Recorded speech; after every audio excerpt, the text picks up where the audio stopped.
নমস্কার বন্ধুরা, আমি সোনালি। আমার নতুন একটি ভিডিওতে তোমাদের অনেক অনেক স্বাগত। তো দেখো, এই ছোট্ট গোপুসোনাটা আমাদের বাড়িতে বেড়াতে এসেছিলো। তো আজকে চলে যাবে, মনটা ভীষণই খারাপ। তারপরে দেখো, আজকে হচ্ছে রোববার। রোববার মানে চিকেন না হলে মাটন। তো আজকে আমাদের বাড়ির শোস্টপার হচ্ছে মাটন। তো তোমরা রবিবারে কে কী খেতে পছন্দ করো কমেন্ট করে জানিও, চিকেন না মাটন। তো আজকে আমাদের রান্না হবে ধামসা আলু দিয়ে মাটনের কারি। আর তোমাদের বাড়িতে কে কী রান্না হচ্ছে সেটাও কিন্তু কমেন্টে জানাতে ভুলো না। আর এদিকে দেখো, আলুটা আমি ভালো করে ভেজে নিচ্ছি, এরপরে মাটন রান্নাটা শুরু করব। তো দেখো, মাটনের তো রান্না করতে সবাই জানো। তো দেখো, আমি কষিয়ে নিচ্ছি ভালো করে, গোটা গরম মশলা ফোড়ন দিয়েছি তেলে, তারপরে পেঁয়াজ, যেমন করে মাটন রান্না করে আর কি, যেরকম মাংস রান্না করতে সকলেই জানো।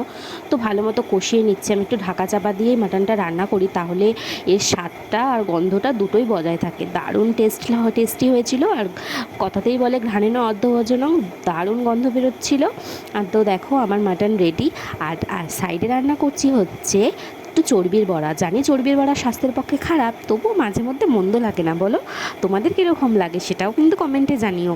তো দেখো, আমার রান্না হচ্ছে রেডি। এই যে আজকে রবিবারের স্পেশাল মেনু হচ্ছে চর্বির বড়া, ডাল, পটল ভাজা আর মাটন কারি। তোমরা